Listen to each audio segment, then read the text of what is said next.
네, 저희가 요한복음을 1장부터 이제 강해해 온 지 한 1년 반 정도 됐죠.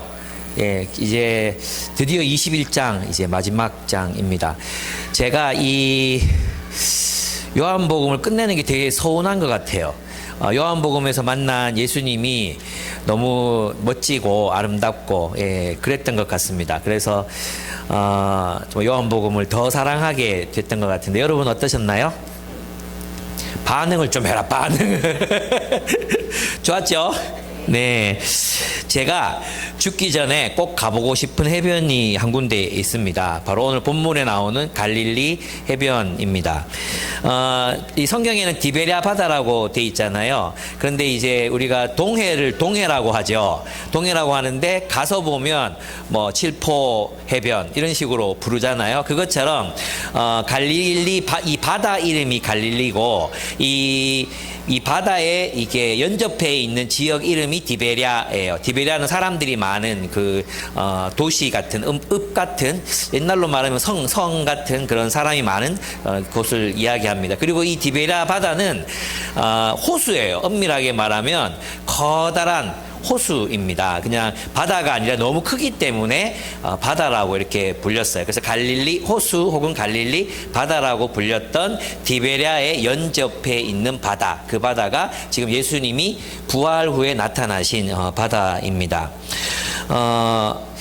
저는 이 바다에 가보고 싶은 이유가 뭐냐 하면, 여기서 주님이 이 처음 제자들을 부르실 때 이제 배에 오르셔서 제자들을 가르치셨던 곳이기 때문이고, 또 부활 후에 나타나셔서 숯불을 피우시고 물고기를 굽고 계시던 해변이기 때문입니다. 제가 정말 이곳을 가보고 싶은 이유는 거기에서 예수님이 거니셨던 그 해변에서 낚시를 한번 해보고 싶습니다. 이건 농담인 거 아시죠? 예, 그래서 거기 한번 가서 쉬어도 좋겠다 이런 생각이 들기는 합니다. 이 길이가 어떻게 되냐 하면, 얼마나 크냐 하면, 길이가 약 이제 긴 쪽으로 21km예요. 21km. 그럼 21km 같으면 이제 숫자에 약하신 분들은 이게 얼마나 큰가 잘 이해가 안 되잖아요. 영남대역에서 성서 IC까지 거리가 21km예요. 굉장히 길죠? 예, 그 거리입니다.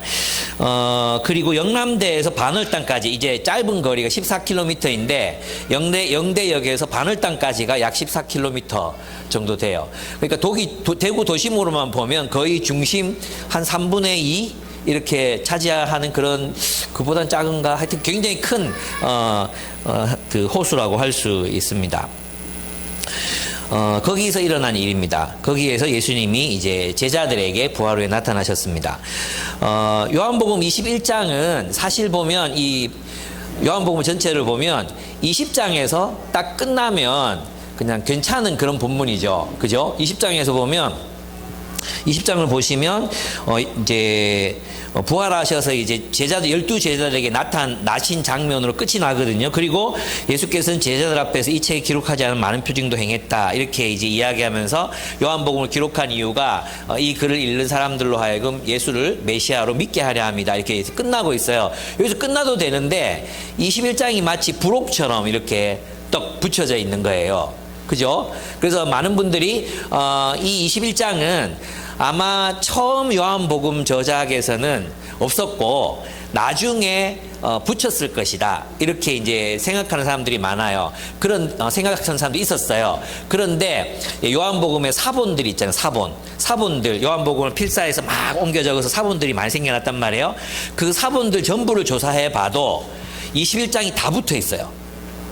예, 그러니까 필사가 끝난 이후에는 어떻게 해요? 처음 이제 요한복음을 기록했을 때 이미 21장이 요한복음 20장 뒤에 이렇게 붙어 있었다고 할 수 있습니다. 여러분, 이 어떤 거냐 하면, 왜 영화를 보면 영화 다 끝나고 나서 좀 유명한 영화들을 보면 막 크레딧이 다 올라가고 나서 뭐 나와요? 쿠키 영상 나오잖아요. 쿠키 영상. 근데 그 쿠키 영상 나오는데 그 마치 이제 미래에 어떤 일들이 일어나는 것에 대한 암시를 주잖아요. 그런 것처럼 쿠키 영상처럼 이렇게 붙여져 있다고도 볼 수 있는데, 그러면 이제 본문에 있는 내용하고는 약간 동떨어진 내용이 될 수 있잖아요. 그렇지는 않아요. 왜냐하면 유대인들은 글을 쓸 때 수미상관법이라는 걸 자주 사용했다 그랬죠. 그죠? 그래서 그걸로 보면 1장에서 예수님께서 제자들을 부르시는 장면이 나와요. 그죠? 근데 거기에서 핵심적인 인물이 나오는데 나다나엘이 나오거든요. 나다나엘. 그 나다나엘이 나오는데 나다나엘을 제자로 삼으신 게 1장에 나오거든요. 근데 오늘 21장에 보면 여기 이제 갈릴리로 갔을 때 이제 이 나다나엘 갈릴리의 사람이니까 그 갈릴리에서 예수님을 여기에 이제 제자들과 함께 있었던 이야기가 여기 나오죠. 그죠? 그래서 앞에서 1장에서 예수님이 제자를 부르신 이야기, 또 21장에서 다시 제자들을 찾아가셔서 그들에게 사명을 부여하시는 이야기, 그리고 나다나엘로 연결되어서 수미상관법, 머리, 꼬리, 미 서로 상관관계가 있는 문장으로 끝을 내고 있습니다. 그래서 21장이 있어야 되는 거예요. 근데 있잖아요.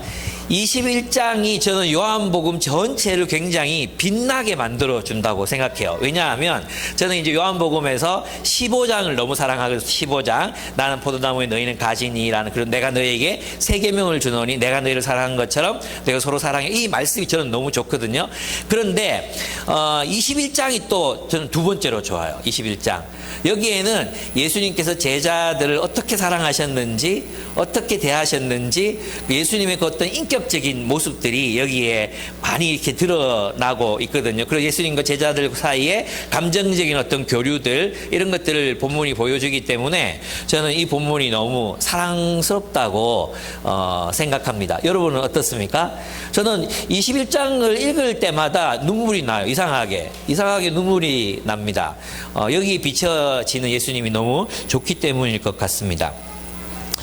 여러분, 이제 여기서 제자들을 보면 부활하신 예수를 만났어요. 그러면 제자들의 모습이 어떤 모습이어야 할까요? 진짜 메시아, 하나님이 약속하신 메시아가 오셨구나. 야, 이제 놀라운 일들이 우리를 통해서 일어나겠다. 이런 기대감과 뭔가 이런 게 나타나야 되잖아요. 그죠? 근데 21장에 보면은 그것과는 정반대 분위기를 나타내고 있어요. 무기력함, 막막함, 어떻게 살아야 될지 모르겠다.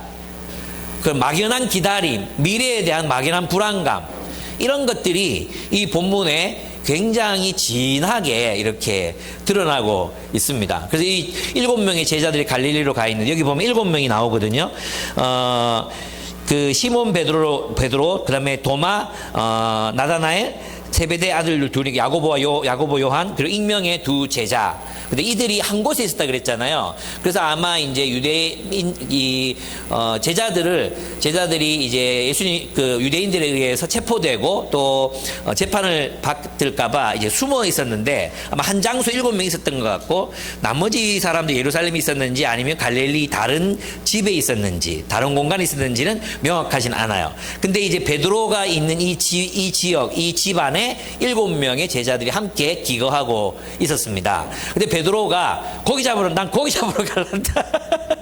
나는 고기 잡으러 갈란다. 나쁜 거 아니에요. 그죠? 그래서 이제 다 따라서 그럼 나도 갈래. 나다나엘은 어부도 아닌데, 나도 갈래. 해가지고 이제 전부 7명이 가서 밤새도록 이제 고기를 잡는 장면이 나옵니다. 이 장면도 되게 쓸쓸해요. 왜냐하면 밤새도록 이제 초망이 막 뿌려서 이 그물질을 해댔지만 잡히질 않는, 고기가 한 마리도 안 잡히는 거예요. 그죠? 이 밤바다는 굉장히 춥거든요. 그죠? 그리고 바람도 막 불잖아요. 바람만 부는 게 아니고 그물을 치고 이렇게 올리고 하다 보면 그 물이 배 안으로 막 들어온단 말이에요. 그리고 몸에도 막 이렇게 뿌려지고 그런단 말이에요. 그러면 바람이 불면 정말 이제 바람의 체온이 날려가가지고 진짜 힘들어요. 네, 저는 해군에서 3년 동안 재수없게 배만 탔기 때문에 이 느낌이 뭔지를 알아요. 예, 진짜 힘들어요. 그런데 이제 이 고기라도 잡히면 신나서 막 끌어올리고 이런 재미가 있잖아요. 그런데 그것도 없어. 그러니까 되게 쓸쓸하게 이제 해가 떠오르고 있었습니다. 그런데 그때 해변에서 한 남자가 제자들에게 물었습니다. 그 남자와 제자들이 탄 배의 거리는 약 90m 정도예요. 그러니까 여기서 저 이제 뒤쪽에 이 책꽂이 있는 데까지가 아마 그 정도 거리가 될 것 같아요. 저 정도 거리죠. 그러니까 소리 지르면 이제 들릴 수 있는 그런 거리예요. 얘들아 고기 좀 잡았니? 뭘 좀 잡았니? 라고 물었어요. 낚시꾼들이나 또 어부들에게 뭐 좀 잡았니? 아무것도 잡은 게 없는데 뭐 좀 잡으셨수? 이렇게 물어보면 되게 쪽팔리고 좀 그냥 지나가지 이런 생각이 들거든요. 그런데 이제 예수님께서 제자들 향해서 얘들아, 이 아마 친근한 표현일 거예요. 친근한. 그래서 그 영어 성경에는 보이스라고 돼 있어요. 보이스 이렇게 돼 있어요. 그 이제 이렇게 물었습니다. 얘들아 뭐 좀 잡았어? 이렇게 물으니까 제자들이 아무것도 잡은 게 없다고. 고기가 다 도망갔나? 고기가 없어. 뭐 고기 안 잡히는 땐가 봐. 이러면서 이제 이런 얘기들이 오갔을 거예요. 그 남자는 예수님이셨지만 제자들은 못 알아봅니다. 왜냐하면 새벽이었고 이제 아직은 깜깜한 때였기 때문에 저 배에 있는 사람들 얼굴이 또 해변에 있는 사람의 얼굴이 잘 보이지 않았을 것입니다. 근데 예수님께서 그물을 배 오른편에 던지라, 그러면 잡을 것이라고 말씀하십니다. 제자들이 그물을 던졌더니 고기가 너무 많이 잡혀서 배에 올릴 수가 없을 정도로 고기가 잡혔다고 말을 합니다. 제자들 중에 이제 예수의 사랑 많이 받았던, 아마 모든 제자들이 다, 제가 생각할 때는 이거 요한이 썼기 때문에 이렇게 썼는데, 모든 제자들이 예수는 나를 가장 사랑했지 이렇게 생각했을 거라고 나는 믿어요. 그런데 이 사랑받는다고 느꼈던 제자가 베드로에게 말합니다. 주님이시다. 결격적인 보면 그냥 주님이시다. 저분은 주님이시다. 이렇게 말하잖아요. 그러니까 베드로는 주님이시라고 이렇게 물어보지도 않습니다. 누구라고 이렇게 물어보지도 않습니다. 그냥 겉옷을 챙겨가지고 이렇게 두르고, 아마 이게 물이 깊으니까 위에다 막 두르고 이제 나갔을 겁니다. 왜 그러면 겉옷이 필요했을까요? 그것은 스승에 대한 예의였습니다. 스승에 대한 예의, 또 부활하신 예수에 대한 어떤 예의, 그걸로 겉옷을 입고 만나야지 빤스만 입고 만나기는 좀 그렇잖아요. 옛날 같으면 베드로는 그렇게 만났을 수 있을 것 같아요. 근데 지금은 이제 그렇지 않은 것 같죠. 이제 예의를 지킵니다. 근데 이제 여기서 좀 우리가 잠깐만 생각해보고 넘어가야 되는 게 뭐냐 하면, 우리는 이제 어떤 좀 친해졌다고 하면 어떤 인간관계, 나랑 너랑 좀 친해 이러면 뭐가 사라지죠? 예의가 사라지죠. 그죠? 그래서 친한 친구는 무례하면 무례할수록 친하다. 10원짜리 욕을 막 하고 막 그래도 상처 안 받는 관계, 이게 이제 친구라고 생각한단 말이에요. 근데 성경에서는 사랑이 뭐라 그랬어요? 이제 고린도전서 13장에 보면 사랑 오래 참고 쭉 나가면서 사랑은 무례하지 아니하며 라는 말이 있죠. 사랑은 무례하지 않아요. 그래서 여러분, 부부 생활 오래 하다 보면 서로 막말하게 되죠. 그죠? 남편이 뭐라도 설거지라도 하려고 그러면, 에이고 아이고 오늘 말씀 들었다고 오늘 또 착한 일 하려카네, 이런 식으로 비아냥거린다든지, 일을 할 거면 제대로 해놓지, 이 봐라, 이 퐁퐁 이 묻어 있는 거 봐라, 이런 식으로 한다든지, 남편들도 아내들에 대해서 막 함부로 이렇게 말한다든지, 그런 거 있잖아요. 그런 것들은 하나님께서 원하시지 않는 거예요. 예의가 있어야 돼. 예의 아시죠? 그 스승과 제자의 관계도 마찬가지예요. 우리 교회에서 스승은 누구? 근데 있잖아요, 우리가 서로에 대해서도 그런 예의가 있어야 되거든. 남편과 아내 예의가 있어야 되고, 서로에 대해서 예의가 있어야 되는데, 서로 이 공동체에서 서로를 서로 스쳐가면서 지나쳤어요. 그럴 때 우리는 모른 척 하지 말고 좀 예의를 갖췄으면 좋겠어요. 이렇게 인사하고, 잘 지내셨어요? 라고 묻고, 눈도 맞추고, 그죠? 스몰톡이라도, 지금 어떻게 지내세요? 이렇게 좀 묻고 이렇게 지나가는 그런 예의가 있었으면 좋겠는데, 나랑 분명히 눈이 마주쳤어. 그래서 그냥 지나가. 그럼 나는 지금 뭐 당한 거죠? 무시당한 거죠. 근데 그런 오해를 받게 하는 사람들이 많이 있어요. 그게 이제 자기는 아무 생각 없이 그렇게 그냥 보고 그냥 무심하게 지나갔어. 그냥 아무 생각이 없어. 그런데 막상 당하는 사람들은 그게 되게 힘들 수 있어요. 그래서 있잖아요. 스몰톡 또 눈 맞춤 했으면 서로 예의로 이렇게 안녕하세요 이렇게 잘 지내셨어요? 요 정도 한마디는 할 수 있어야 된다는 거예요. 아시겠어요? 우리 교회에서. 그리고 제가 이제 여러분들이 모임을 하고 있거나 이렇게 탁 나타났어. 그러면 대부분 반응이 뭐냐면 쓱 한번 쳐다보고 하던 일을 계속해. 있잖아요. 이렇게 저를 보셨잖아요. 아, 목사님 오셨어요 하고 진짜 예의 바른 사람 자리에서 일어나야 돼요. 자리에서 일어나서 아, 오셨어요 이렇게 해야 된단 말이에요. 제가 거기까지 바라지는 않아요. 적어도 저를 무시하지 않으셨으면 좋겠어요. 목사님 오셨어요. 예, 이렇게 좀 이렇게 반갑게 좀 맞아줬으면 좋겠어요. 저의 존재를 존중해 주세요. 예. 여러분도 마찬가지예요. 제가 여러분을 대할 때도 마찬가지예요. 우리 교회 공동체 안에 서로에 대한 그런 예의가 있었으면 좋겠다. 이해되죠? 베드로는 겉옷을 입고 예수를 맞이하러 이렇게 갑니다. 저와 여러분이 친해졌다고 해서 막 여러분이 그렇게 한다는 뜻은 아니에요. 새별이만 빼고. 여러분 꼭 그렇게 한다는 뜻은 아닌데, 새별이 예의가 없어요, 저한테. 이렇게 얘기해도 되니까 얘기하는 거예요. 근데 다른 사람들한테 욕먹을 수도 있는데. 어쨌든, 여러분 그렇게 좀 서로 존중하는 태도로 대했으면 좋겠습니다. 사랑은 무례하지 않습니다. 또 하나 이 모습에서 우리가 볼 수 있는 것은 뭐냐 하면 예수님은 밤새 추위에 떨며 작업하느라 지친 제자들을 위해서 무엇을 하셨죠? 모닥불을 피우셨어요. 춥잖아요. 그러니까 모닥불을 피우셨어요. 그리고 그들이 밤새 일을 했잖아. 시장할 거란 말이에요. 그래서 뭐 하셨습니까? 빵을 가져오셔서 빵을 구워 놓으셨고, 그 다음에 어디서 가져오셨는지 모르겠어요. 아마 제 생각에는 예수님도 낚시를 통해 잡으셨을 거라고 믿고 싶어요. 그 낚시에 대한 어떤 정당화라 그럴까?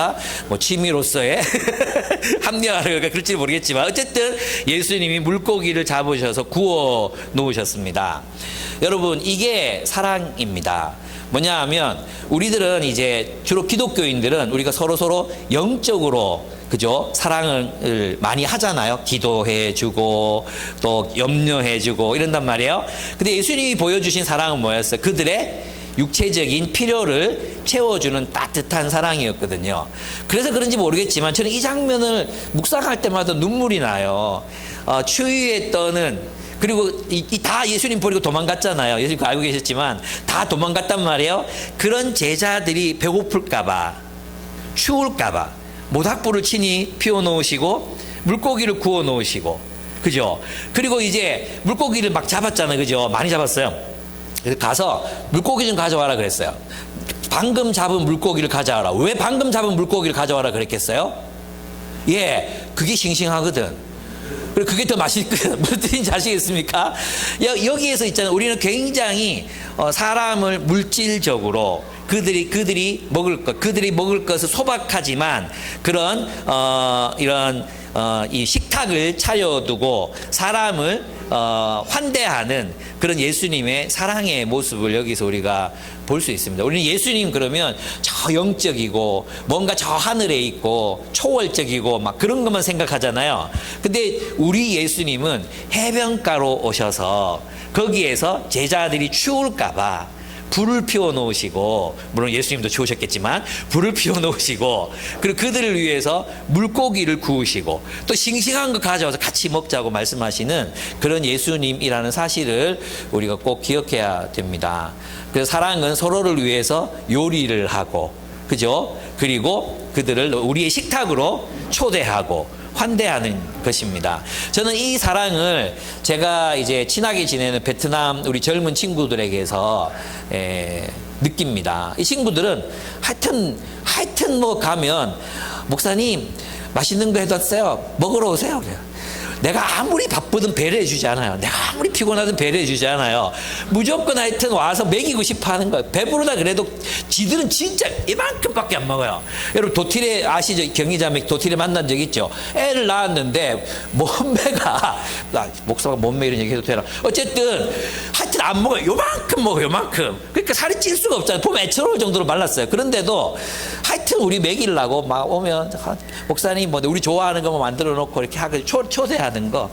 나는 우리의 사랑이 그런 자주 말씀드리는 거지만 이제 물질적이고 육체적인 그런 식탁으로의 초대.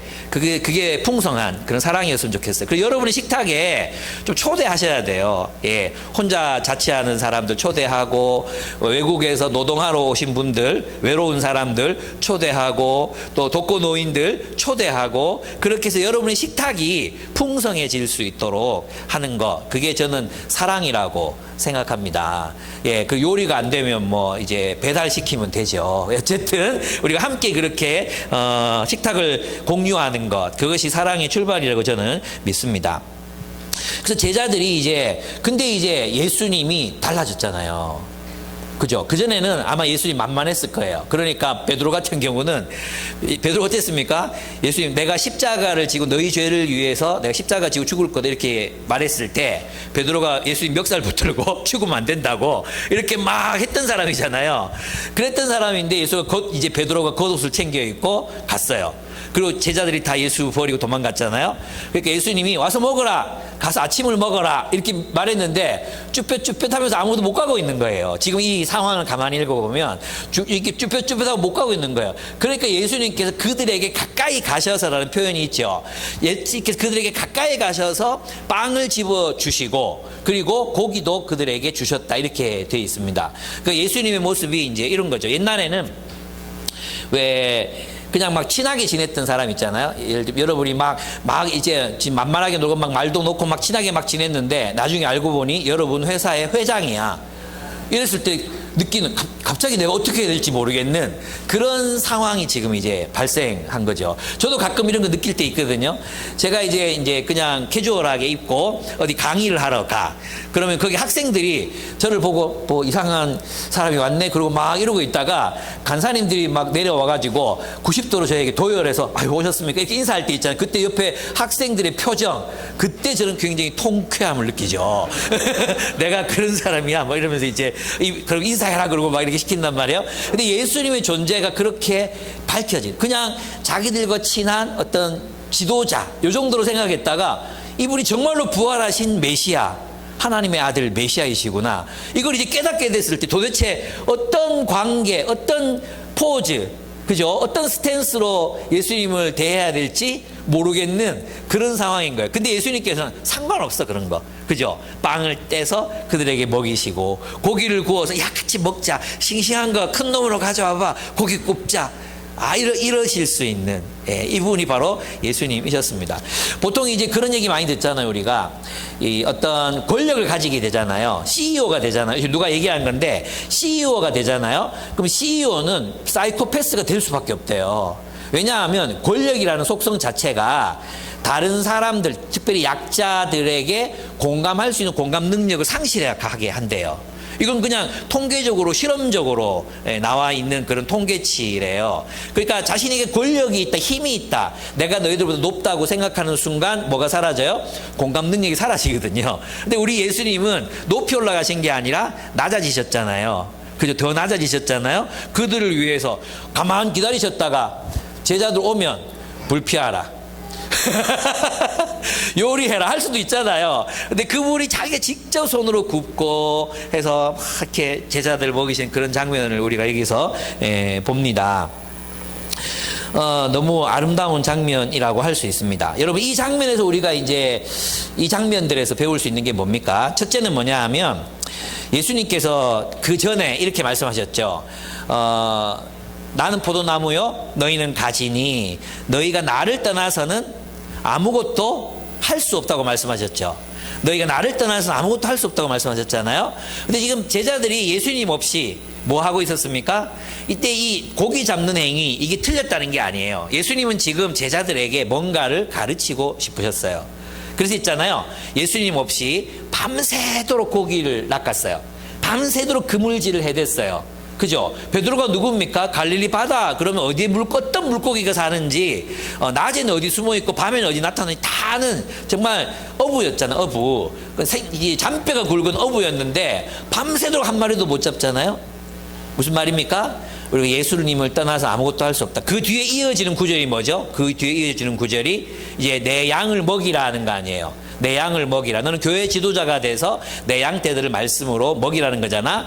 이 사역, 하나님 나라의 사역이 나 없이 너희들의 생각과 너희들의 의지만으로 이루려고 한다면 그 사역은 실패하게 되고 말 것이다.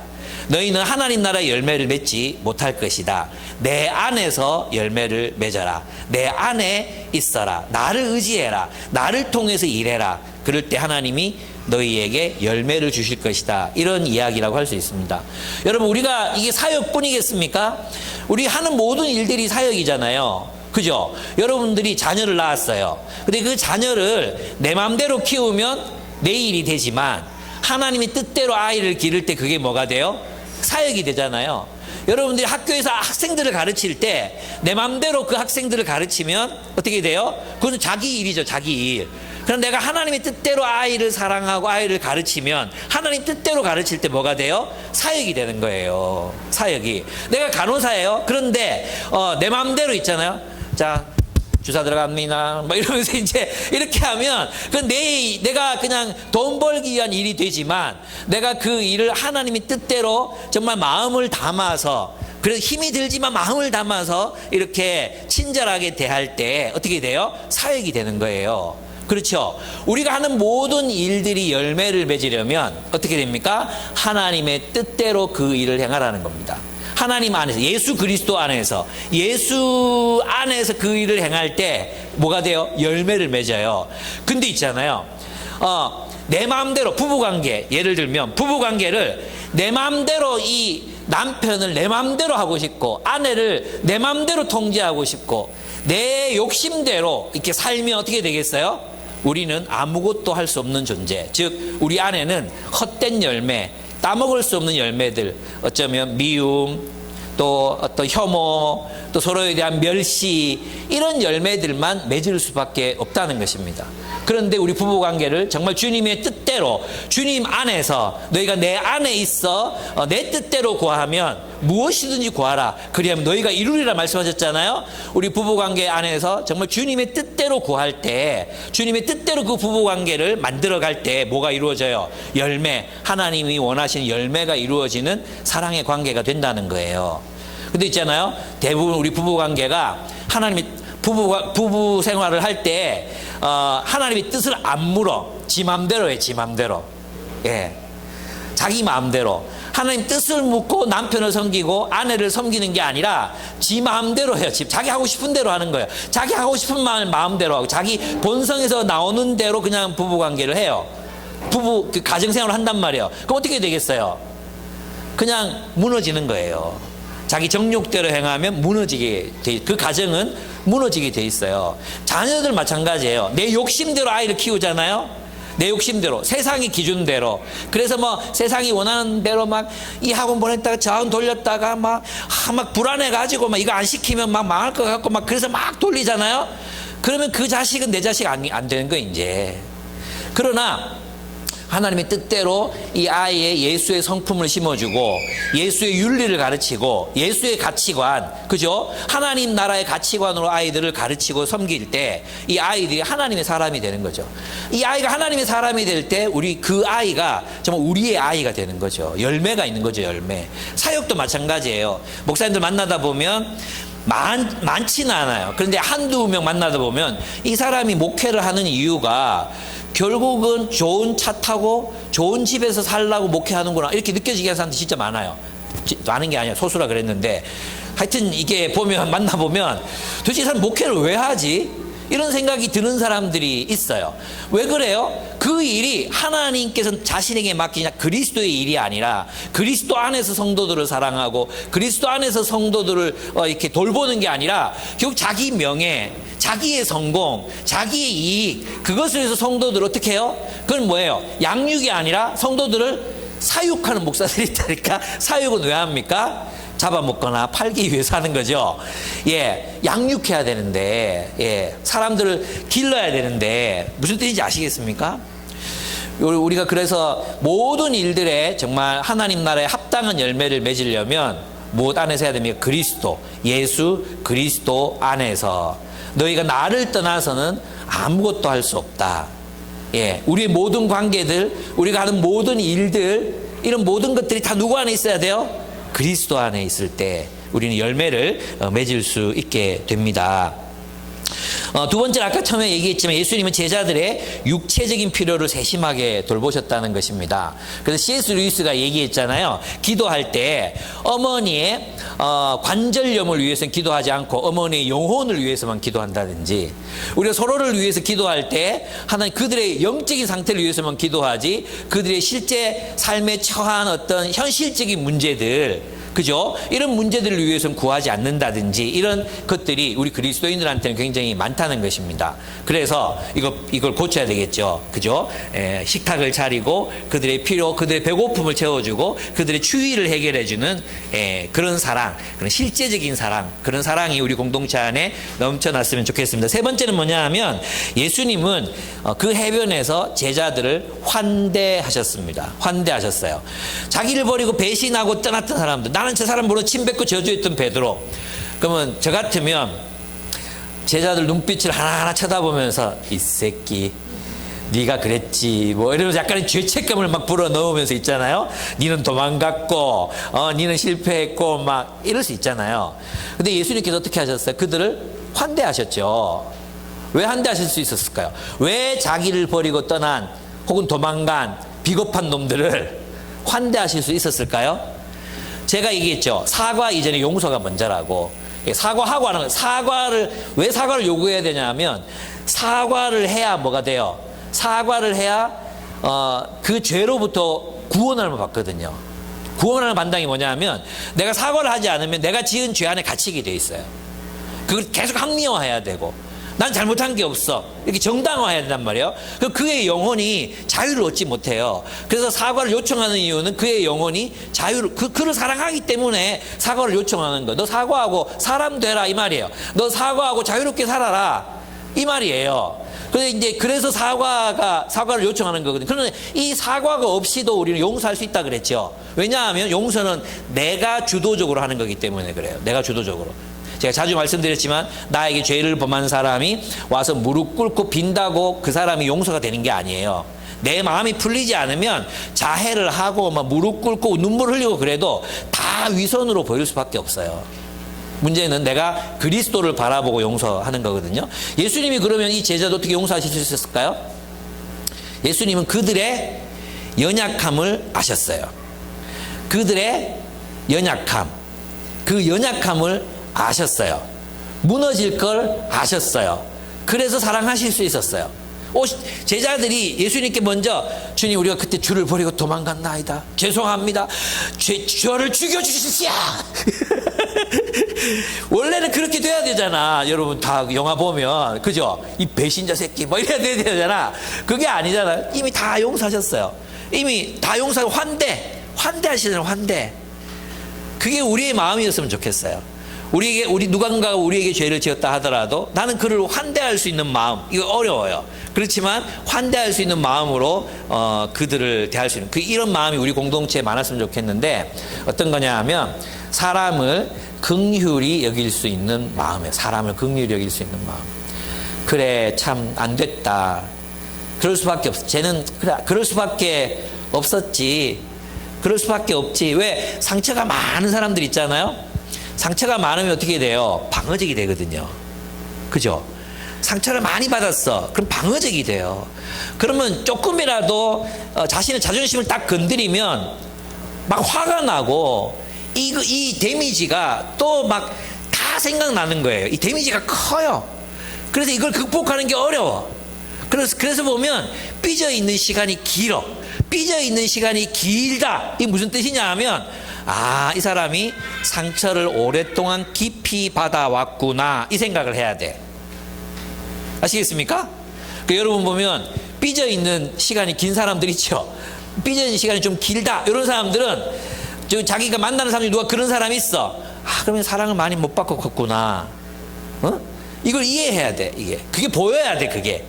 그게 보이는 게 성숙이야.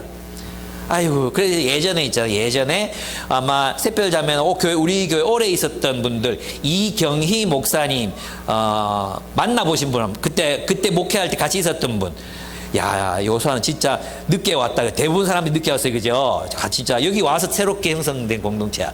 그때 이제 이경희 목사님이 주로 하셨던, 설교 때마다 하시는 얘기가 뭔지 아십니까? 오죽하면 그랬겠노. 이 얘기를 자꾸 따라하라 해가지고 뭘 오죽하면 그래 지가 하기 나름이지 이런 생각에 제가 약간 거부감이 있었을 때가 있었거든요. 근데 제가 나이가 들어보니까 아유 그럼 오죽하면 그랬겠노. 사람 못 고치는 거 있어요. 내가 막 잔소리 일단 안 고쳐져요 여러분. 그냥 내가 받아서 살아야 되는 거예요. 제 아내는 1번 애니어그램 1번 유형의 ESTJ예요. 이런 사람들은 통제광이에요. 이거 없으니까 내가 막 얘기하는데 통제광이에요. 그리고 이분들의 사랑의 언어는 뭐냐 하면 나를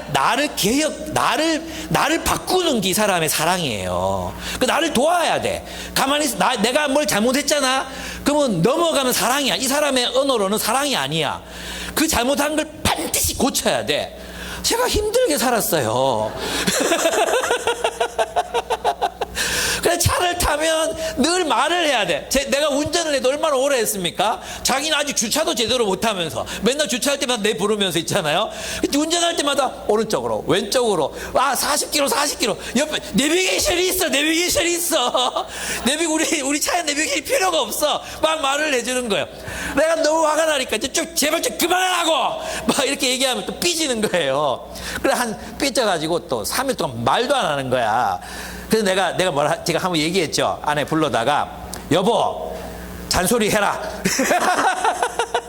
내가 받아줄게. 내가 이렇게 이제 얘기했어요. 그러고 나서 아내가 자유로워졌어요. 요즘 좀 덜해요.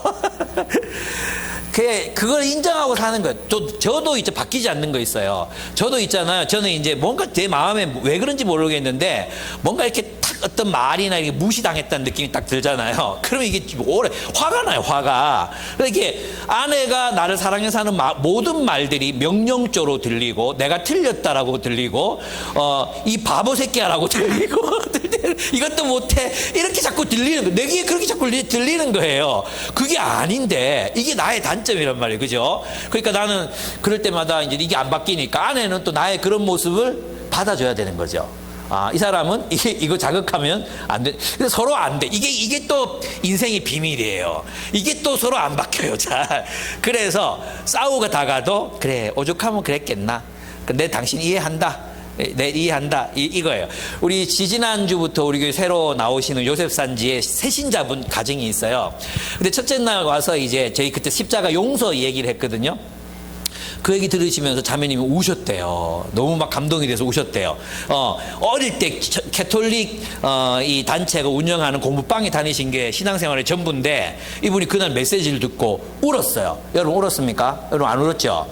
그러니까 문제가 있는 거야. 왜 모든 새신자도 우는데 울었대요. 그러면서 이제 집에 가서 하는 얘기가 뭐냐? 아직 예수님 영접한 상태가 아니거든요. 근데 집에 가서 남편한테 그래 내가 네 이미 용서했다.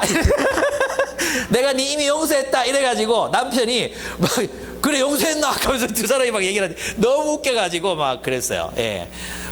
그 용서라는 말씀이 그렇게 진리로 들렸대요. 예. 하나님께서 이분들을 참 사랑하신다는 생각이 들었어요. 여러분 사랑은 뭐예요? 환대하는 것입니다. 환대하는 것. 그럼 누구를 환대하는 것입니까? 예, 죄인으로 환대하는 거예요. 의인들만을 환대하는 게 아니라 죄인들을 환대하는 것.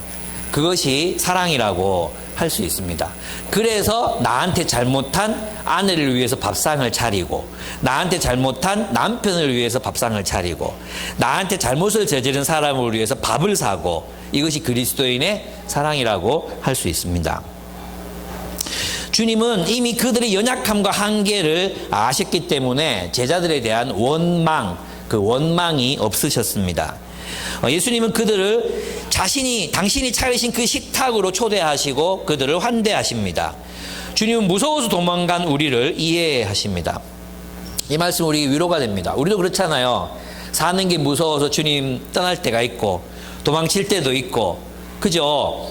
배신할 때도 있고 유혹에 굴복할 때도 있고 넘어질 때도 있습니다. 우리가 늘 의롭게만 사는 건 아닙니다. 그죠? 근데 우리가 이 예수님 앞에 다시 나아갈 수 있는 확신을 가질 수 있는 건 뭐예요? 주님은 우리를 아신다.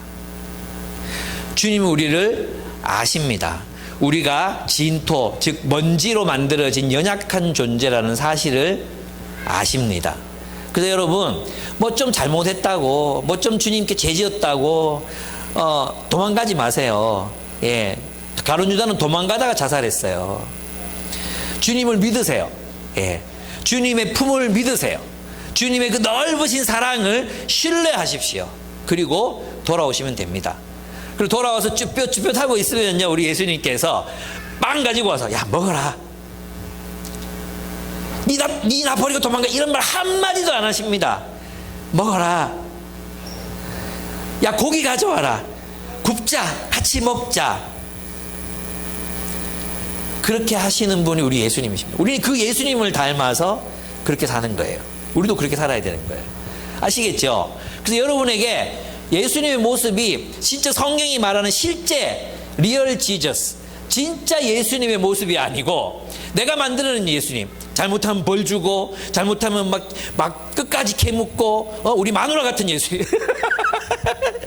그런 예수님 버리세요. 우리 부모님 같은 예수님 아니에요. 우리 예수님은 여러분의 연약함, 무너짐, 모든 걸 알고 계십니다. 예. 그래서 여러분이 할 일은 뭐예요? 그분의 곁을 떠나지 않는 겁니다. 그분 곁에 쭈뼛쭈뼛거리지만 또 미안하지만 그분 곁에 서 있는 겁니다. 그럼 주님께서 와서 같이 먹자 말씀하십니다. 그런 공동체가 교회예요. 교회 공동체는 그렇게 타자를 환대하는 공동체가 되어야 한다는 뜻입니다. 두 번째, 이제 너무나도 유명한 장면이죠. 베드로에게 사명을 주시는 장면이 이제 나옵니다. 예수님은 3번이나 베드로에게 물으십니다. 네가 나를 사랑하느냐 물으시죠. 그러니까 베드로가 내가 당신을 사랑하는 줄 당신이 아십니다. 2번 말해요, 그죠? 세 번째에도 네가 나를 사랑하느냐 물으시니까 베드로가 너무 괴로워가지고 내가 당신은 모든 것을 아시는 분이시니 내가 당신을 사랑하는 줄 당신이 아십니다. 이렇게 대답하는 장면입니다. 너무 아름다운 장면이죠. 근데 옛날에는 있잖아요. 이 장면이 어떻게 들렸냐 하면 베드로가 예수님 몇 번 부인했어요? 3번 부인했으니까 이거는 이제 일본말로 하면 만까이 만까이 하는 거다. 3번 부인했으니까 3번 사랑한다고 말해서 베드로의 죄책감을 없애려는 것이다. 이렇게 생각했거든요. 근데 곰곰이 생각을 해보니까 내가 베드로 입장이라면 예수님이 네가 나를 사랑하느냐 이렇게 사랑하는 줄 당신이 아시면 네가 나를 사랑하느냐 네, 내가 당신 사랑하느냐 이 3번 말했다고 해서 내 안에 있는 수치심, 내 안에 있는 죄책감이 없어질까? 아니, 내가 볼 때 이 3번 말하는 거 오히려 그 죄책감을 더 강화시켜주는 기능을 할 수도 있겠다 이런 생각이 들었어요. 그래서 3번 부인, 3번 만회 이건 아닌 것 같아요. 예. 2번째 해석은 이런 게 있었어요. 이게 뭐냐 하면 앞에 2번을 이제 예수님께서 아가파스메라고 말하거든요. 그게 뭐냐 하면 아가페의 사랑, 하나님 사랑으로 나를 사랑하느냐 2번이에요. 그래서 3번째 필로스맨가 필로시엔가 뭐 그래요. 근데 이 필로스는 우정이라는 뜻이에요. 원래 우정의 사랑으로 나를 사랑하느냐. 그럴 때 당신이 아십니다. 이렇게 얘기했다는 거예요. 그래서 이제 이걸 해석하면서 많은 분들이 우리가 절대 우리는 하나님을 완전한 사랑으로 사랑할 수 없습니다. 우리는 부족한 사랑으로 주님을 인간의 사랑으로 사랑하지만 주님이 우리를 이해하시고 이렇게 너무 감동적이죠. 그죠? 근데 1세기 문헌을 연구해 본 사람들이 이제 어떤 결론을 내렸냐 하면 아가페와 필로스가 이렇게 막 교차해서 막 사용되는 거예요. 그러니까 꼭 우정 관계에서는 필로스가 사용되는 게 아니고 우정 관계에서도 아가페가 사용되고 그죠? 또 필로스라는 것도 하나님과 관계에서도 필로스가 사용되고 막 그래요. 그러니까 교차적으로 사용되는 거기 때문에 별 의미 없이 그냥 네가 나를 사랑하느냐는 말이다. 이렇게 보는 게 많대요. 그래서 이제 이게 아가페 필로스 이게 이제 이런 식이면 설교를 감동적으로 조직할 수 있는데 그런 기회는 이제 더 이상 없습니다. 그런데 아직도 많은 분들이 그렇게 설교해서 사람도 울리기도 해요. 그건 다 말짱 공부를 덜 해서 그런 것이다. 이렇게 생각하시면 됩니다. 세 번째는 뭐냐 하면 이런 것입니다. 베드로를 사랑하신다는 사실을 알려준 거라는 거예요. 여러분 있잖아요. 누가 당신 나 사랑해라고 묻습니까? 생각해 보세요. 니네 사랑하나? 이 누가 물어요? 니네 사랑하나? 이 묻는 사람이 누구예요? 더 사랑하는 사람이 물어요. 더 사랑하는 사람. 더 사랑하는 사람. 그리고 그 상대방의 사랑이 정말 소중하다고 느끼는 사람. 난 당신의 사랑이 필요해. 이런 사람이 당신 나 사랑해? 이렇게 묻는 거예요. 아내가 자주 이런 질문을 하거든요. 여보, 당신 나 사랑해? 이렇게 물어요. 그러면 저는 그 질문을 받으면 나도 당신 사랑해 이렇게 말하면 되잖아요.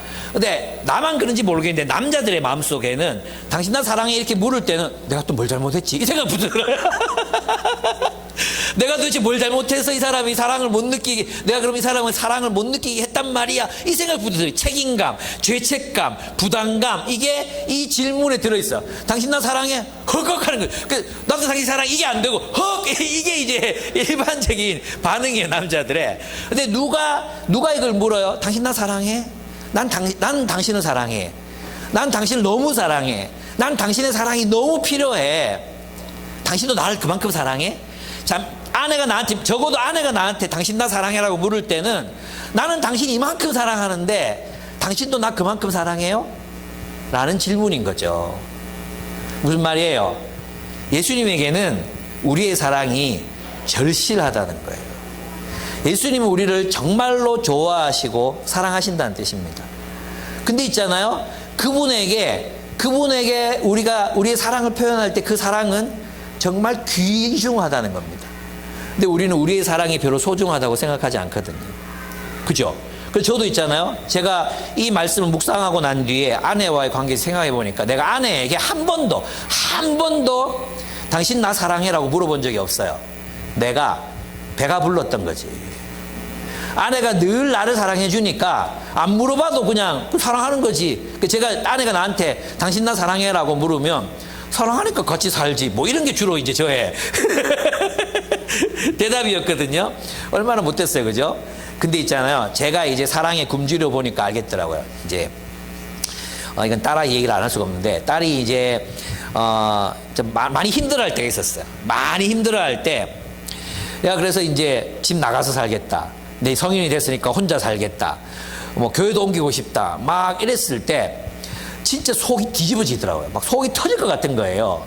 나는 얘를 사랑하는데, 그럼 때가 되면 독립했으면 좋겠는데 대학교 1학년 때 막 나가서 살겠다고 하니까 막 힘든 거예요. 내가 이 딸내미한테 내가 물었던 질문이 그거였어요. 니 나 사랑하나? 니 아빠한테, 너한테 아빠는 어떤 존재야? 아빠는 너 이만큼 사랑하는데 너 나 그 사랑해? 이 물음이 나오더라고. 그죠? 갈망하는 존재, 내가 정말 사랑하는 존재, 그런 존재들에게는 당신 나 정말 사랑해? 라고 묻고 싶어집니다. 예수님께서는 베드로에게 묻고 싶으셨습니다. 너 정말 나를 사랑하냐? 나는 너 이만큼 사랑하는데, 난 너 사랑이 정말로 내게 중요한데 너는 나를 사랑하냐? 베드로가 내가 당신을 사랑하는 줄 당신이 아십니다. 내 양을 먹이라. 그러니까 있잖아요, 예수님은 왜 이런 거 있잖아요, 당신 나 사랑해? 아내가 나한테 묻잖아요. 그럼 내가 어떻게, 나 당신 사랑해. 그럼 안아줘 이래. 쉽지? 우리 아내는 쉬워요. 안아주면 끝나. 그죠? 당신 나 사랑해? 사랑하지? 그럼 말을 좀 친절하게 해줘. 이런 요구가 있잖아요. 예수님께 너 나 사랑해? 왜 사랑해요? 그럼 너 내 양떼를 먹여줘. 내 양떼를 맡아줘. 내가 이제 하늘로 떠났는데 내 양떼를 맡아줘. 이게 예수님의 사랑, 예수님의 사랑의 표현. 우리가 예수를 사랑하는 자의 표현이 바로 뭐라는 거예요? 양떼, 어린 양떼를 돌보는 것. 우리보다 더 어린 자들을 돌보는 것. 그것이 우리가 주님을 사랑하는 사랑의 표현이라는 것입니다.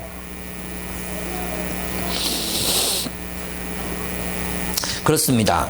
베드로의 사랑을 확인하신 예수님은 당신의 양떼들을, 베드로의 양떼가 아니에요, 자신의 양떼를 맡아달라고 부탁하십니다.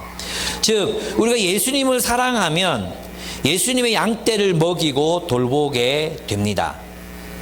우리가 예수님을 사랑한다면 예수께서 부탁하신 일을 사랑하는 사람이 나 좀 안아줘, 이 부탁을 들어주듯이 예수님의 부탁, 우리를 사랑하시는 예수님의 부탁은 바로 다름이 아니라 어린 사람들을, 우리보다 더 어리고 미성숙한 사람들을, 또 교회 처음 온 사람들을 돌봐달라, 그들을 말씀으로 가르쳐달라, 양육해달라는 것이 예수님의 부탁이셨습니다.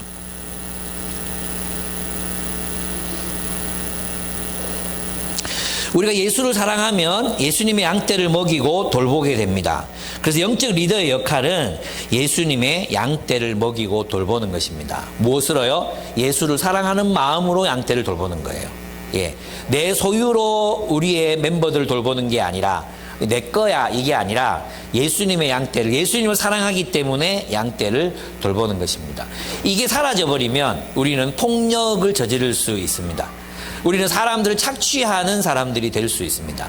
사람들 자기 마음대로 통제하는 사람이 될 수 있습니다. 그래서 우리는 예수를 사랑하기 때문에 예수께서 원하시는 대로 이 양떼들을 예수의 말씀으로 가르치고 양육하고 이렇게 그들을 귀하게 여겨야 한다는 것입니다. 그래서 영적인 리더란 멤버들을 아까 말했던 육체적으로, 물질적으로 돌보고 또 영적으로도 돌보는 그런 사람들이라고 할 수 있습니다. 여러분, 주님을 사랑하십니까? 내가 예수님이야, 내가 예수님이야. 여러분이 베드로야. 여러분이 대답을 해보세요. 네가 나를 사랑하느냐 물었어요. 내가 당신을 사랑하는 줄 당신이 아십니다. 얘기해 보세요. 예. 내보고 하지 말고 예수님한테 해보세요. 예. 하셨어요? 내 양떼를 먹이라. 내 양떼를 먹이라. 이게 예수님의 부탁이란 말. 우리 주님을 사랑하면 우리 주님이 사랑하시는 사람들을 돌보게 돼 있어. 반드시 어떤 공식적인 리더의 직함을 가져야 되는 건 아니에요. 그러나 여러분에게 말씀드리고 싶은 건 리더의 지위를 가지고 사람들을 돌볼 때 훨씬 더 우리가 성숙할 수 있습니다. 잘할 수 있습니다. 근데 있잖아요. 저는 우리 공동체 안에 이상하게 그런 흐름이 있어요. 뭐냐 하면 리더로서 멤버를 만나는 건 사랑이 아니라고 생각하는 거예요. 리더니까 하는 거지 이렇게 생각하더라고요. 그렇게 생각하는 분들 만났어요. 저는 좀 깜짝 놀랐어요. 리더들이 왜 리더를 할까요? 그들도 바쁘고 힘들고 자기 삶에 치이고 좌절과 낭망을 경험하고 온갖 관심들이 전부 이제 막 자기 고민거리에 막 몰두할 수 있는 그런 상황들이 있잖아요. 리더들 다 안 그런 사람 없잖아요. 경제적인 어려움에 시달리죠. 부모님 아프죠. 가정도 내가 돌봐요. 직장에서도 막 치이죠. 똑같은 상황, 더 힘든 상황에 있는 사람들도 많거든요. 근데 그런 상황 속에서 말씀을 미리 연구하고 시간을 또 따로 내고 따로 만나서 밥을 사고 이런 것들은 그냥 리더니까 하는 거잖아요. 이런 생각이 어떻게 가능한지 잘 모르겠어요. 그 사랑이에요. 주님을 사랑하고 여러분 사랑하기 때문에 하는 거거든요. 그래서 성경에 보면 장로들, 리더들에 대해서 뭐하라 그랬어요? 그들을 더욱 귀히 여기라. 너희에게 말씀을 가르치는 자를 더욱 귀히 여기라고 했잖아요. 귀히 여기는 그런 마음이 필요합니다. 그래서 꼭 어떤 공식적인 직함을 가지고 하는 일들은 제도에 매여서 하는 일이라고 생각하고 그 리더와 관계없이 자유롭게 사람을 만나는 거라야 그냥 좀 자유롭게 그게 사랑이라고 생각하는 이상한 어떤 방권위주의 이런 것들이 우리 안에 좀 있는 것 같아요. 저는 그런 마음들이 좀 아니었으면 좋겠어요. 여러분 리더를 해보면 아시잖아요. 만나기 싫은 사람도 있고 사람을 만나고 싶지 않을 때도 있고 그죠? 때로는 나도 고민이 많을 때도 있고 그렇지만 시간을 내고 돈을 내고 마음을 내서 사람을 만나잖아요. 그건 사랑 아니고 어떤 동기로 할 수 있는 건지 잘 모르겠어요. 그래서 저는 이런 생각이 들었어요. 그리고 가만히 생각해 보니까 우리 안에 이 사랑의 모양을 이런 모양이 아니면 사랑이 이렇게 생겼다면 이런 모양이 아니면 사랑이 아니라고 말하는 어떤 사랑에 대한 어떤 편견 오해가 있구나 이런 생각이 들었어요. 여러분 사랑은 있잖아요. 다양한 모습들이 있잖아요. 다양한 모습들 맞죠? 스승과 제자의 사랑이 있어요. 그러면 스승의 사랑은 제자를 잘 가르치는 거거든요. 때로는 훈육은 애들에 대한 거라면 때로는 야단도 치고 때로는 가르침도 지혜도 베풀고 이렇게 사람을 키우는 거잖아. 영적인 리더라면 사람들을 하나님의 말씀으로 양육해서 하나님의 헌신된 사람으로 이렇게 키우는 게 리더의 역할이잖아요. 그죠? 그러면 그 역할 관계 속에서 사랑을 생각해야 된단 말이에요. 내가 선생님인데 애들은 진짜 안 가르쳐. 맨날 놀아줘. 난 너희를 사랑해. 맨날 놀아줘. 공부는 안 가르쳐. 공부 못해도 괜찮아. 이게 사랑이겠어요? 영적 리더의 1차적인 책임이 뭡니까? 말씀을 가르치는 거거든요. 그런데 여러분 멤버들이 리더 보고 이제 말씀 그만 좀 얘기하고 좀 놉시다. 놀아주면 사랑이고 말씀을 가르치면 사랑이 아닙니까? 영적 리더, 내 양을 먹이라 이 말씀에 근거해서 사람을 가르치는 건데 그죠? 이걸 사랑으로 받으셔야 돼요. 어떤 사람들 있잖아요. 모든 관계를 남녀 관계로 치환해서 생각하는 사람들이 있어요. 그래서 있잖아요. 그런 생각을 못 하는 거예요. 예를 들면 어떤 스승과 제자의 관계다. 이러면 그 스승과 제자의 관계가 될 수도 있잖아요. 불가능합니까? 될 수 있거든요. 근데 그 모든 관계가 너무 많이 걱정해가지고 요즘 하도 그런 뭐 미디어에서 이야기들이 많이 나오니까 모든 사랑의 관계를 그렇게 생각해 버리는 것. 친구 관계 또 이것도 문제야. 친구인데 늘 한쪽이 스승이 되는 경우가 있어. 이것도 문제지. 그래서 사랑에는 있잖아. 다양한 형태, 다양한 관계들, 다양한 모양들이 있다. 예, 그 관계들을 여러분이 좀 다양하게 즐길 수 있으면 좋겠다. 근데 모든 관계들을 평준화시키는 것, 그래서 모든 관계를 친구처럼 만드는 것, 모든 관계를 그래서 무례하게 만드는 것이 마치 사랑인 것처럼 오해하는 그런 문화적인 경향성이 있다는 생각이 들어요. 그게 또 우리한테도 영향을 미친다는 생각이 들거든요.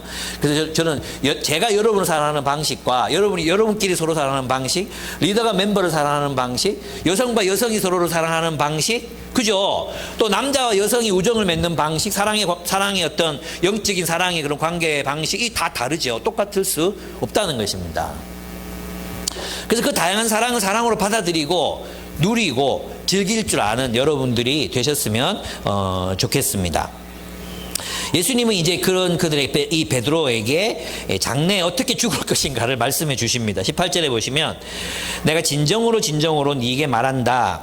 네가 젊어서는 스스로 띠를 띠고 네가 가고 싶은 곳으로 다녔으나 이 허리띠를 허리띠를 띠고 그게 젊을 때 이걸 이제 다른 말로 하면 영적으로 어릴 때는 네 맘대로 살았다 이 말이야.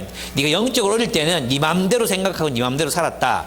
네가 늙어서는 그런 다른 사람이 너에게 띠 띄우고 허리띠 띠게 하고 그리고 어떻게 살다가 이게 어떤 걸 했어요? 팔을 벌리고 너를 죽게 하게 그랬잖아요. 이게 본문에 보면 남들이 내 팔을 벌릴 것이고 너를 묶어서 네가 바라지 않는 곳으로 너를 끌고 네가 바라지 않는 곳으로 너를 끌고 갈 것이다. 그게 어디예요? 십자가. 베드로는 십자가에 거꾸로 못 박혀 죽거든요. 여러분 있잖아요. 우리가 어릴 때는 자기 욕망대로 살아도 괜찮아요. 괜찮다기보다도 그렇게 살 수 있어요. 근데 우리 영적으로 성장하잖아요. 그럼 성장하면 성장할수록 우리가 원하는 일만 하면서 살기가 어려워지는 거예요. 여러분 결혼하잖아요. 그럼 결혼하고 나서도 총각 때 사는 것처럼 사는 사람들이 있거든요. 지 하고 싶은 대로 살아요. 그죠? 그런 사람 보고 뭐라 그래요? 철이 없다 그래요. 철이 없다. 예. 철분이 없는 사람들. 이 빈혈제 이런 거 먹어야 돼. 여자들이 먹어야 되는 게 아니고 남자들이 먹어야 돼.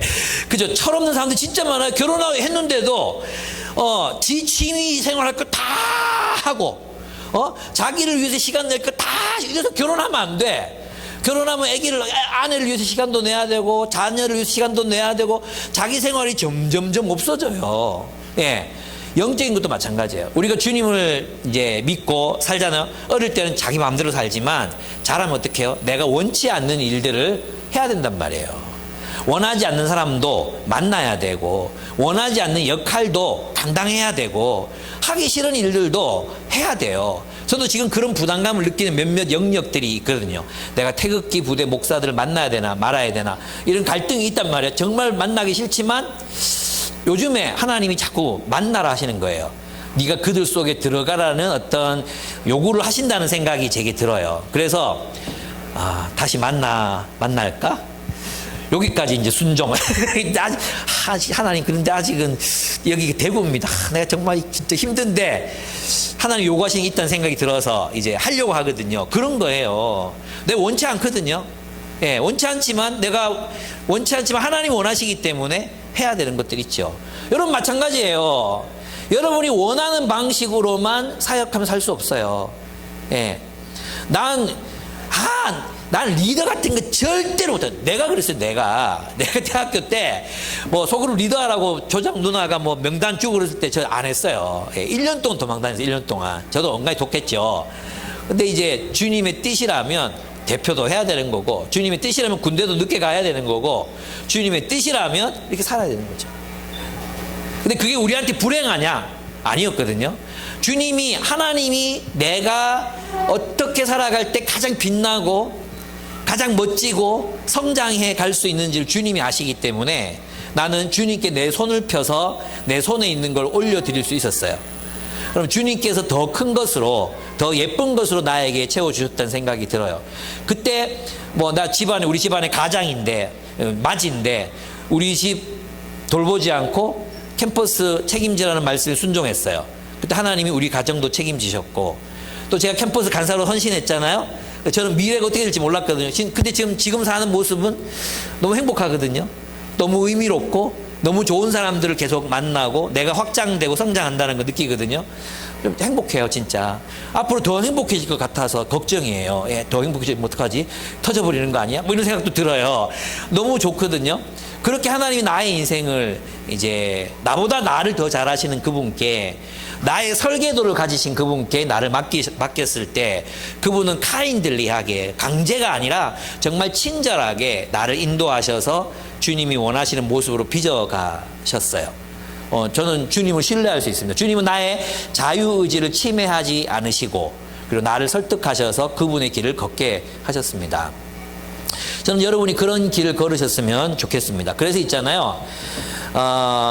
분명히 성경에 보면 때가 오래매 너희가 마땅히 선생이 되어야 할 터이라는 구절이 있음에도 불구하고 끝까지 리더를 안 하겠다고 하시는 분들은 불순종이다, 이런 얘기를 하고 싶습니다. 네, 넘어가도록 하겠습니다. 그래서 그렇게 말하니까 베드로가 화가 나잖아요. 요한은 어떻게 됩니까? 저 요한은 어떻게 됩니까? 이렇게 물었습니다.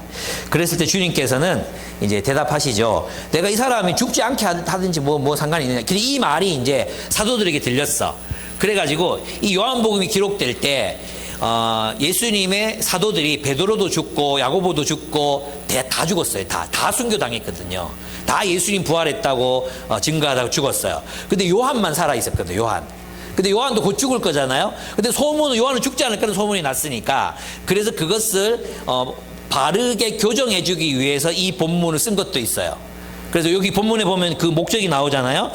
그 말씀이 믿는 사람들 사이에 퍼져나가서 그 제자는 죽지 않을 것이라고들 하였지만 교회에 소문이 퍼진 거예요. 그래서 그 소문을 잠재우기 위해서 이 본문을 기록하는 것도 있었습니다. 요한 이제 나도 죽는다. 그래서 결국 에베소에서 마리아, 예수 어머니 마리아 모시고 살다가 죽습니다. 아마 마리아가 먼저 죽었겠죠. 그리고 죽습니다. 제가 이제 요즘 이제 우정 관계를 새롭게, 나이 들어서도 새로운 우정이 가능하더라고요. 저는 이제 김기현 목사님이 사람 만나는 게 겁이 없으시거든요. 저는 이분 보면 정말 신기해요. 한 번 있잖아요. 김기현 목사님도 포항제일교회 박영호 목사님 교회 강의하러 갔고, 나도 그 교회 강의하러 갔어요. 그랬더니 거기 갔다 왔다고 이렇게 김기현 목사님하고 이제 친구니까 얘기를 이렇게 나누니까 김기현 목사님이 박 목사 한번 찾아가 볼까요? 이러는 거예요. 나는 한 번도 그런 생각해 본 적이 없거든요. 가보죠. 뭐 만나는 거 좋으니 가보죠. 뭐 그래 갔어요. 갔더니 이분이 하시는 말씀이, 우리 정기적으로 만날까? 김기현 목사님이 우리 한 달에 한 번씩 봅시다. 그러니까 박영호 그럽시다. 그래가지고 한 달에 한 번씩 만나는 거예요. 그랬더니 김관성 목사, 지금 거성 김관성, 호가 거성이 사람들이 붙여줬거든. 거성 김관성 목사가 울산으로 온다는 거예요. 또 김기현 목사님 전화가 왔어요. 김관성이 온다 하는데 만날까요? 만납시다. 박영호 목사님 같이 만납시다. 포항지역에 또 찾아가가지고 같이 회 먹었어. 같이 회 먹고 이제 우리 한 달에 한 번씩 만납시다 해가지고 그 다음 달에는 울산에 가서 또 만났어요. 근데 이번에 또 김경호 또 전화 와가지고 대구에 천종호 판사가 계시는데 한 만나보실래요? 이래가지고 5월 초에 또 천종호 판사 만나러 가야 돼요. 그래서 우정관계가 넓어져. 근데 이 네 분이 만나는데 내가 무슨 얘기하고 싶으냐 하면 너무 재밌는 거예요. 한 분은 대형교회 목사, 그죠? 시카고 대학 아무나 갈 수 있는 데 아니거든요. 예일대 나와가지고 시카고 대학 가가지고 박사학위를 받았어. 진짜 이 김기현 목사님 19권의 책을 냈잖아요. 19권의 책. 이분이 책 보면 고전, 뭐 인문고전, 기독교 고전 할 거 너무 많은 고전도 섭렵하고 책을 쓰시잖아요. 진짜 대단하신 분이잖아요. 거성 김관성. 이제 목사 세계 아이돌이라고 할 수 있습니다. 목사 세계 아이돌. 뭐 글 하나 올리면 뭐 1000명, 뭐 좋아요 1000명. 저는 80명 넘기기가 너무 힘이 듭니다. 이분은 1000명 보통 막 넘어가는 거예요. 와, 이런 분들이 만나서 얘기하는데 나는 처음에 약간 선입견이 있었거든. 대형교회 목사. 그죠? 김기현 목사 내가 아니까. 그리고 뭐 당신이나 나나 뭐 이렇게 좀 지방에서 변방에서 고생하면서 목회하고 있잖아요. 근데 거성 김관성 목사 이미 방송에도 여러 번 떴고 막 이러니까 약간의 선입견이 있었거든요. 근데 사람들이 너무 편한 거예요. 그래서 이제 이번에 대구에서 모일 때가 돼가지고 여기 해물찜, 거기서 해물찜 너무 잘 드세요. 막 너무 맛있게 먹고, 그리고 이제 원래는 북카페 이름 뭐지? 1인칭. 거기 가서 차를 대접하려고 했는데, 세 사람이 너무 떠드니까, 거기, 우리 들어가면 다른 손님도 못 들어오겠는 게, 그래가지고, 바꿔가지고, 마고플레인, 거기 가서 이제 대화를, 나 거기서 얼마나 너무 사람들이 겸손해요, 첫째. 소탈하고, 꾸밈이 없어. 그래서 다음 달에는 동부인 해가지고 또 만나기로 했단 말이에요. 근데 내가 여기에서 제가 무슨 얘기를 하려고 하냐면, 이제 김관성 목사님이 저한테, 내 페북을 보시고는, 저번에 학생단체 설교하러 오셨더라고요. 이렇게 제가, JDM이라고, 연합집회당 60명쯤 모였더라고요. 이렇게 말씀드리니까, 그리고 좀 성경에서 많이 힘드시죠. 되게 위로하는 말을 하시더라고요. 그 다음 말이, 저는 수영로교회 갔다 왔습니다는 거예요. 부산 수영로교회 3만 명 모이거든요. 새벽기도 10,000명쯤 왔대요. 그러면 일단 받는 사례금의 차이가, 이게 어마어마합니다. 이번에 또 만났는데, 이번에 와서 또 얘기하는데, 또 제가 우리 교회에서 JDM 장소도 빌릴 데 없어가지고, 이제 우리 교회에서 이제 빌려서 했거든요. 이 20명쯤 왔어. 끝나고 사례금을 주는 거예요. 그리고 또 장소 사용료를 주는 거예요. 제가 못 받겠더라고요. 그래서 내 후배들 가서 그냥 이렇게 돌려줬어요. 저는 주로 그런 데 다녀요. JDM, 조이, IBF, 또 이제 또 다음 달 되면은 또 저 밑에 있는 IBF 경남 지역 가는데 한 30-40명 이렇게 모인대요. 페이를 받아와야 되나 말아야 되나 이런 게 고민되는 거예요. 김관성 목사 가면은 1,000명, 2,000명, 이번에도 대구에서 집회하는데 호텔에서 자고 아침에 나왔다는 거예요. 비교가 되잖아요. 하나님이 왜 나는 맨날 변방으로 뺑뺑이 돌리고, 이 친구는 뭔데? 왜 주류, 중심, 이런 거 비교가 되잖아요? 그게 살짝 화가 났다가 나는 이렇게 하기로 했죠. 역사는 변방에서 이루어진다. 그리고 하나님이 작은 자를 섬기라고 했다. 그러니까 그 수영로교회 10,000명 그 할배할매들한테 해봤자 내가 이 아이들한테 이 말씀 전하는 거, 사람 키우는 거, 이것보다 귀하겠는가? 이런 생각이 드는 거예요. 그래서 내가 내 스스로 이런 결론을 내렸어요. 하나님이 나를 더 사랑한다. 하나님이 나를 더 믿는다. 한국교회 미래는 김유봉 목사의 어깨 위에 있다고 스스로 믿기로 했어요. 그래서 제 마음에 하나님은 변방에서 약한 자들과 변혁을 이루신다! 라고 외치기로 결단했던 거죠. 그래서 제 마음이 좀 편해졌어요. 그래서 다음에 만난 김관성 목사한테 역사는 변방에서 이루어진다고 내가 얘기를 하려고 합니다. 네. 그렇습니다. 그래서 여러분 비교하지 마세요. 여러분 어떤 사람들은 사역하다가 막 열매가 막 일어나고, 그죠? 어떤 사람들은 막 잘 풀리잖아요. 모든 게 막 잘 풀리고, 어떤 사람도 내가 이렇게 열심히 하는데도 잘 안 이룰 수 있어요. 그죠? 다 하나님의 뜻 안에 있는 거예요. 비교하지 마세요. 다 하나님께서는 우리가 그런 삶 속에서도 충만하게 누릴 수 있도록, 충분히 행복할 수 있도록 우리들에게 삶을 선사하시는 분이시라는 것을 여러분 믿으셔야 됩니다. 제가 거성 김관성을 부러워하지 않기로 결단했고, 내가 그 포항제일교회 박용호 시카고 대학 박사를 내가 부러워하지 않기로 결단했고, 19권의 책을 친 정말 지성, 나는 이 똑똑한 사람들 앞에서 머리가 숙여지거든. 그런 지성 앞에서 제가 주눅들지 않기로 결단을 한 것처럼, 여러분도 마찬가지로 여러분보다 연봉 더 많은 사람, 여러분보다 더 뛰어나 보이는 사람, 여러분보다 더 안정된 위치를 가진 사람들, 결혼하는 사람, 이런 부러워하지 마세요. 하나님이 여러분을 향한 뜻이 있어요. 그 뜻대로 그 뜻에 충실하게 살아가기로 결단하시는 여러분들 되시기를 축복합니다. 예, 마지막으로 제가 우리 김현은이가 나를 위로한답시고 이제 나태주 씨의 시를 베껴가지고 저한테 선물한 게 있어요. 이거 읽어드리고 제가 마치려고 합니다. 읽어드리겠습니다. 나태주. 그럼에도 불구하고 지금 사람들 너나 없이 살기 힘들다, 지쳤다, 고달프다, 심지어 화가 난다고까지 말한다. 그죠? 제자들처럼 그랬을 거 아니에요. 그럼에도 불구하고 우리는 밥을 먹어야 하고 잠을 자야 하고 일을 해야 하고, 그럼에도 불구하고 우리는 아낌없이 사랑해야 하고 조금은 더 참아낼 줄 알아야 한다. 무엇보다도 소망의 끈을 놓치지 말아야 한다. 기다림의 까치발을 내리지 말아야 한다. 그것이 날마다 아침이 오는 까닭이고, 아침이 온다는 우리 희망하라는 거, 희망하라. 봄과 가을 사계절이 있는 까닭이고, 어린 것들이 우리와 함께하는 이유이다. 아멘. 네, 삶이 힘들고 고달프고 소망이 없어 보여요. 힘들어 보여요. 제자들이 그래요. 부활한 예수를 만났어요. 우리처럼 부활한 예수를 신앙해요. 하지만 우리의 삶에는 아무런 변화가 일어나지 않는 것 같고 막연하고 막막하고 답답해요. 그러나 그들이 나를 따르는 예수 그리스도의 말씀에 순종했을 때, 그들이 예수를 따랐을 때 어떤 일들이 일어났습니까? 그들은 예수를 따랐습니다. 예수는 그들의 인생을 통해 하나님 나라가 자라게 하셨습니다. 천국의 열매를 맺게 하셨습니다. 그들은 기대했을까요? 그들의 동상이 유럽에 지금 그들의 이 당시 예수를 따랐던 제자들이 그들의 동상이 유럽에 이렇게 막 자기의 이름 베드로, 요한, 야고보의 동상이 서 있을 줄 알았겠습니까? 그들의 이름을 기념하는 성당들이 하늘을 찌르듯이 세워질 거라는 걸 그들이 알았겠습니까? 그들이 가르쳤던 그 가르침들이 서구 사상의 중요한 축이 될 줄 알았겠습니까? 그들이 가르쳤던 그 생각들이 인간의 인권을 존중하고자 하는 그 배경이 되고 민주주의를 탄생시키고 근대 과학을 발흥시킬 줄 알았겠습니까? 몰랐을 거예요. 그러나 그들은 신실하게 주님을 따랐어요. 놀라운 열매들이 맺혔습니다. 정말 놀랍지 않습니까? 예수의 12 제자들이 없었다면 이 인류가 어떻게 될 뻔했겠습니까? 그렇습니다. 우리도 마찬가지입니다. 우리의 삶이 막막해 보이고 막연해 보이고 없어 보이지만 그리스도께서 우리와 함께 하십니다. 부활하신 예수 그리스도께서 우리와 함께 하십니다. 그리고 그분이 나를 따르라고 하십니다. 우리가 그분을 따를 때 우리가 어떤 열매를 맺게 될지 아무도 알 수 없습니다.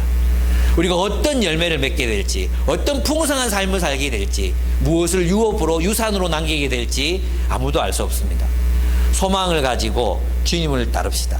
힘들어 보이는 삶이지만 소망을 가지고 까치발을 내리지 말고 부활로 우리들에게 희망으로 다가오신 그분의 나라, 하나님의 나라를 희망함으로 이 세상을 주님을 따라 주님 안에서 끝까지 제자로서의 삶을 살아내는 여러분들이 되시기를 축복하고 또 축복합니다. 기도하겠습니다. 1분만 기도하겠습니다. 1분만 우리 함께 기도하겠습니다. 하나님,